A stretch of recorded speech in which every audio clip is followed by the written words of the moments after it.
Hello friends, welcome to the LS Academy for Technical Education. In today's video, we are going to discuss about the analysis of clocked sequential circuit.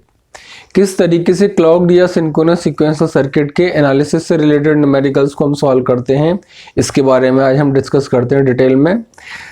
तो सबसे पहले हमें पता होना चाहिए कि अगर हमसे एनालिसिस पूछा जाता है किसी भी क्लॉक सीक्वेंशियल सर्किट का, तो उसमें करना क्या होता है हमें। तो एनालिसिस ऑफ ए क्लॉक्ड और we can say synchronous sequential circuit consists of obtaining the state table और स्टेट डायग्राम। यानी अगर आपसे analysis of clock sequential circuit आता है तो उसमें आपसे न्यूमेरिकल में क्या पूछा जाएगा कि इसके लिए स्टेट टेबल बनाइए या इसका स्टेट डायग्राम बनाइए। तो सबसे पहले अगर हमें एनालिसिस में स्टेट टेबल या स्टेट डायग्राम बनवा रहा है, इसका मतलब है आपको पता होना चाहिए कि स्टेट टेबल क्या चीज़ है और स्टेट डायग्राम क्या चीज़ है। तो सबसे पहले हम देखते हैं कि स्टेट टेबल क्या चीज़ है। स्टेबल टेबल में क्या होता है कि किसी भी सीक्वेंशियल सर्किट की, जो कि क्लॉक सीक्वेंस सर्किट है, उसकी स्टेट को टेबलर फॉर्म में रिप्रेजेंट करना ही क्या कहलाता है, स्टेट टेबल। मैं रिपीट कर देता हूं, state table is the tabular representation of the clock sequential circuit.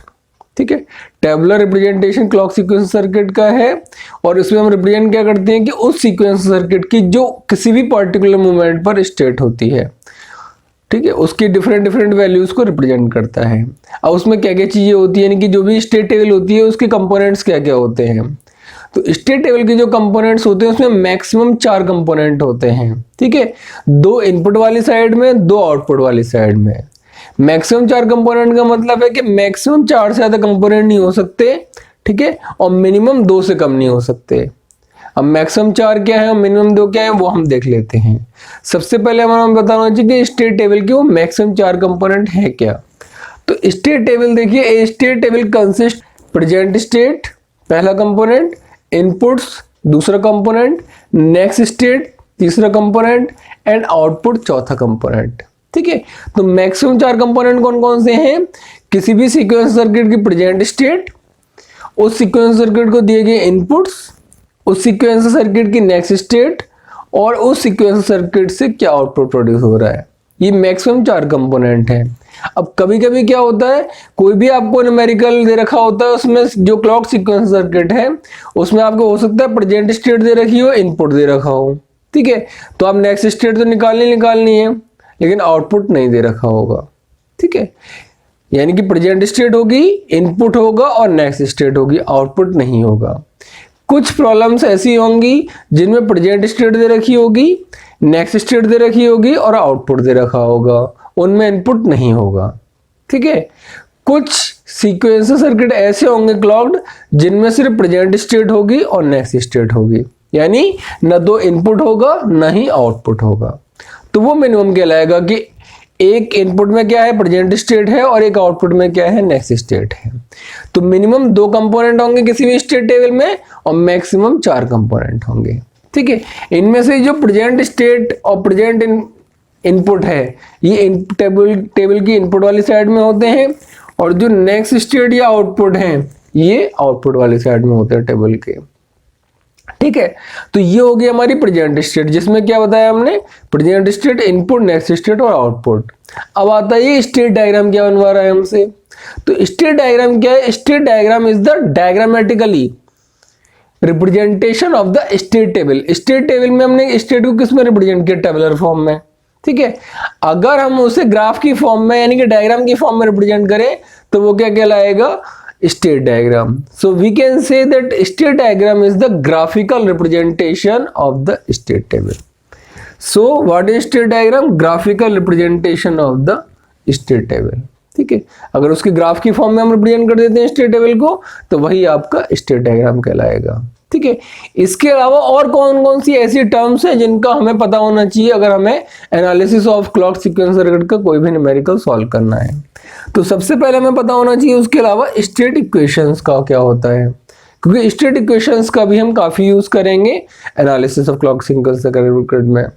State equation में क्या होता है कि स्टेट इक्वेशन में जो भी इक्वेशन लिखी जाती है, यानी कि जो क्लॉक सीक्वेंस सर्किट है उसकी जो स्टेट होती है उसको आप एल्जेब्रिक फॉर्म में भी रिप्रेजेंट कर सकते हैं। टेबलर रिप्रेजेंटेशन ग्राफिकल रिप्रेजेंटेशन, और अगर उसी चीज को आप किस फॉर्म में रिप्रेजेंट कर रहे हैं, बुलियन एक्सप्रेशन की फॉर्म में रिप्रेजेंट कर रहे हैं। ठीक है, बुलियन एक्सप्रेशन में आपने कोई भी एक इक्वेशन लिख दी बुलियन एक्सप्रेशन की फॉर्म में, तो वो स्टेट क्या कहलाएगी, अब स्टेट इक्वेशन। मतलब वही है स्टेट से, अगर इक्वेशन की फॉर्म में तो स्टेट इक्वेशन, टेबल की फॉर्म में स्टेट टेबल, और डायग्राम की फॉर्म में, ग्राफिकल फॉर्म में तो स्टेट डायग्राम।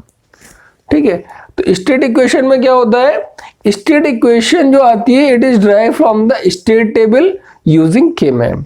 ठीक है, स्टेट टेबल जो हमने बनाई है उसमें अगर के मैप का यूज कर ले तो जो एक्सप्रेशन निकल के आएगा आपका, वो आपका क्या कहलाएगा, स्टेट इक्वेशन कहलाएगा। ठीक है, और कभी कभी क्या होता है, आपको इक्वेशन दे रखी होती है स्टेट इक्वेशन, उससे आप क्या करते हो, स्टेट टेबल बनाते हो। ठीक है, न्यूमेरिकल में दोनों तरह से पूछा जा सकता है, आपको स्टेट इक्वेशन दे रखी है तो स्टेट टेबल कैसे बनाना है, या स्टेट टेबल दे रखी है तो स्टेट इक्वेशन कैसे बनाना है। ठीक है, लेकिन अगर स्टेट इक्वेशन निकालने के लिए आता है कैसे निकालेंगे, तो आपको स्टेट टेबल दे रखी होगी, जो स्टेट टेबल आपको दे रखी है उस पर के मैप लगाइए, मिनिमाइज करके जो बुलियन एक्सप्रेशन आएगा वही आपका क्या कहलाएगा, स्टेट इक्वेशन कहलाएगा। अब स्टेट इक्वेशन के दो साइड होती हैं, लेफ्ट हैंड साइड इक्वेशन की और राइट हैंड साइड। तो left hand side of the equation consist of next state of the flip flop. क्या होगा लेफ्ट हैंड साइड में, नेक्स्ट स्टेट होगी फ्लिप फ्लॉप की, और राइट हैंड साइड में क्या होगा, जो एक स्टेट इक्वेशन है consist of the Boolean function specifying the present state और इनपुट। ठीक है, यानी कि नेक्स्ट स्टेट होगी लेफ्ट हैंड साइड में इक्वेशन की, और राइट हैंड साइड में क्या होगी, प्रेजेंट स्टेट और इनपुट्स होंगे। ठीक है, जैसे मैं आपको एक एग्जांपल देता हूं कोई भी इक्वेशन का, कि जिसमें आपको प्रेजेंट स्टेट भी दे रखा होगा, इनपुट भी दे रखा होगा। अब ये जो right hand side of the equation है is consist of a Boolean function specifying present state and और इनपुट्स। यानी जो राइट हैंड साइड है इक्वेशन की, उसमें एक बुलियन फंक्शन होगा जिसमें प्रेजेंट स्टेट और इनपुट होंगे, या प्रेजेंट स्टेट और इनपुट्स होंगे। ठीक है, या सिर्फ ये हो सकता है कि जो राइट हैंड साइड है उसमें सिर्फ प्रेजेंट स्टेट ही हो, इनपुट नहीं दे रखा मान लो न्यूमेरिकल में। ठीक है, तो सिर्फ क्या होगा, उसमें प्रेजेंट स्टेट होगी। ठीक है, इसी तरीके से आप स्टेट इक्वेशन को डिफाइन कर सकते हैं, यानी कि स्टेट इक्वेशन में भी मिनिमम दो कंपोनेंट क्या जरूरी है, कि लेफ्ट हैंड साइड में तो नेक्स्ट स्टेट, और राइट हैंड साइड में क्या होगा, सिर्फ प्रेजेंट स्टेट होगी। अगर इनपुट दे रखा है तो इनपुट होगा। ठीक है, अगर इनपुट नहीं दे रखा तो सिर्फ क्या होगा, प्रेजेंट स्टेट होगी। जैसे ये आपको एक दे रखी है नेक्स्ट स्टेट ए प्लस का मतलब नेक्स्ट स्टेट, ये कौन सा पार्ट है इसका, left hand side of the part, इसमें क्या होती है, नेक्स्ट स्टेट। ये ए प्लस का मतलब ए की स्टेट t+1 टाइम पर, वो किसके इक्विवेलेंट है, ए डैश बी के। ठीक है, ए डैश बी क्या है, प्रेजेंट स्टेट है ए और बी की, इसमें कोई भी इनपुट नहीं है, तो नेक्स्ट स्टेट प्रेजेंट स्टेट की ही फंक्शन है। इसमें इनपुट किस पर डिपेंड करता है कि इनपुट होगा या नहीं होगा, अगर इनपुट दे रखा है न्यूमेरिकल, दे रखा है तो ठीक है, नहीं तो कोई प्रॉब्लम नहीं। अब आते हैं न्यूमेरिकल कैसे आएगा एग्जाम में, न्यूमेरिकल कैसे पूछा जाएगा, तो देखिए पता कैसे लगेगा, आपको एनालिसिस करने के लिए बोला गया है। दे रखा है drive the state table and state diagram of the given sequential circuit. ये आपको एक सीक्वेंस सर्किट दे रखा है और आपसे पूछा है कि इसकी स्टेट टेबल और स्टेट डायग्राम बनाओ। वैसे भी जिस न्यूमेरिकल में आपको स्टेट टेबल और स्टेट डायग्राम बनाने के लिए बोल दे, आप समझ जाइए आपसे एनालिसिस का न्यूमेरिकल आया है। ठीक है, तो यहां पर क्या है, हमें दो फ्लिप फ्लॉप दे रखे हैं, ए फ्लिप फ्लॉप, ठीक है, जिसका इनपुट टी है, टी फ्लिप फ्लॉप है, टी ए इनपुट है, इसकी दो आउटपुट स्टेट है, जैसे हम किसी फ्लिप फ्लॉप में कहते हैं टी इनपुट और क्यू डैश यहाँ पर होते हैं। यहाँ पर ए फ्लिप फ्लॉप है इसलिए टी ए नाम है, और इसकी जो स्टेट्स हैं ए और ए डैश है, क्यू डैश की जगह क्या, ए और ए डैश। ठीक है, ऐसे दूसरा फ्लिप फ्लॉप है जिसकी इनपुट को किससे रिप्रेजेंट किया, टी बी से, और इसकी जो स्टेट्स होती हैं उसको क्यू डैश की वजह किससे रिप्रेजेंट किया गया, बी और बी डैश से। ठीक है, ये सर्किट घूम के यहाँ पर और गेट से कनेक्टेड है, फिर वापस टी ए से कनेक्टेड है, ऐसे यहाँ पर ये और यहाँ से जो कनेक्शन आ रहा है ये किसके थ्रू कनेक्टेड है, फिर से टीबी से कनेक्टेड है। ये आपको एक सर्किट दे रखा है, आपको स्टेट टेबल और स्टेट डायग्राम बनाना है। इसमें अगर आप ध्यान दें तो कोई भी आपको ना तो अलग से इनपुट दे रखा है, ना ही कोई अलग से आपको आउटपुट दे रखा है। तो अगर आपको इनपुट या आउटपुट अलग से नहीं दे रखा है, इसका मतलब है इसमें जो स्टेटिस्टिक इक्वेशन होगी उसमें सिर्फ क्या फंक्शन होंगे, दो, नेक्स्ट स्टेट और प्रेजेंट स्टेट। ऐसी जो स्टेट टेबल होगी इसकी, उसमें सिर्फ क्या कंपोनेंट होंगे, इनपुट वाली साइड में प्रेजेंट स्टेट होगी, आउटपुट वाली साइड में सिर्फ नेक्स्ट स्टेट होगी, क्योंकि न तो कोई एक्सटर्नल इनपुट दिख रहा है इसमें अलग से, नहीं कोई अलग से आउटपुट दिख रहा है। ठीक है, सिर्फ प्रेजेंट स्टेट दे रखी है और नेक्स्ट स्टेट यहां से निकल के आएंगे। तो सबसे पहले देखते हैं स्टेट टेबल या स्टेट डायग्राम बनाने से पहले कि कनेक्शन क्या क्या दे रखा है। तो देखिए आपका ए की वैल्यू यहां से आकर यहां पे कनेक्टेड है। ठीक है, एक तो ये हो गया ये, और यहां से क्या जा रहा है, बी आ रहा है, और ए और बी यानी कि ए प्लस बी, ये किससे कनेक्टेड है, टी ए। तो टी ए की वैल्यू क्या है सर्किट से, ए प्लस बी। ऐसे टी बी की वैल्यू निकाल लो।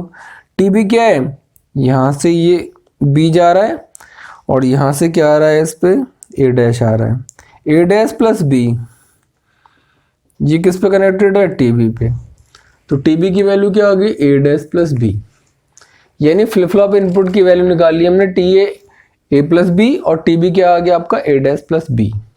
ठीक है, अब टी फ्लिप फ्लॉप में हमें पता है कि टी फ्लिप फ्लॉप में जो नेक्स्ट स्टेट की इक्वेशन होती है वो क्या होती है। अगर आपको याद हो, टी फ्लिप फ्लॉप जो हम पढ़ते थे उसमें जो नेक्स्ट स्टेट निकल के आती थी Q plus, T flip flop में जो नेक्स्ट स्टेट की इक्वेशन थी क्यू प्लस, वो थी T Q dash plus T dash Q, ये इक्वेशन हुआ करती थी। अब हमारे पास कितने फ्लिप फ्लॉप है, दो फ्लिप फ्लॉप, ए और बी, तो हमें दोनों के लिए लगानी पड़ेगी। पहले हमने मान लीजिए निकाला फॉर ए फ्लिप फ्लॉप के लिए, पहले वाले के लिए। तो नेक्स्ट स्टेट क्या होगा, क्यू की जगह क्या हो गया, ए प्लस, पहला फ्लिप फ्लॉप है, ए प्लस इक्वल टू टी की जगह क्या हो गया, टी ए, और क्यू डैश की जगह क्या हो गया, ए डैश, प्लस टी की जगह टी डैश है यहाँ पर, और क्यू की जगह क्या आ गया, ए। ठीक है, क्योंकि ए फ्लिप फ्लॉप है। अब टी ए की वैल्यू हमें पता है, टी ए की वैल्यू क्या, ए प्लस बी, ये लग दी, A plus B, A dash plus T A की वैल्यू क्या, ए प्लस बी, तो ए प्लस बी का डैश, इसमें वैल्यू रख दी, और A dash plus B A dash plus A plus B का डैश क्या होता है, डी मॉर्गन्स लॉ से, ए डैश बी डैश और ए डैश क्या हो गया, 0, ये हो गया ए डैश बी, और ये हो गया ए डैश ए और बी डैश। अब ए डैश ए क्या हो गया, 0, ये भी 0 हो गया, तो क्या बचा सिर्फ ए डैश बी। तो ए प्लस की वैल्यू क्या आ गई, ए डैश बी, यानी ए प्लस जो नेक्स्ट स्टेट की इक्वेशन है उसका क्या एक्सप्रेशन आ गया, ए डैश बी। इसी तरीके से हमें किसके लिए निकालना पड़ेगा, इस बी वाले फ्लिप फ्लॉप के लिए नेक्स्ट स्टेट की इक्वेशन बी प्लस। ठीक है, इसी में लगाएंगे बी प्लस, क्या होगा, अगर हम देखें बी प्लस की एक्सप्रेशन क्या होगा, B plus equal to T B B dash, T B B dash plus T dash B B, T dash B B.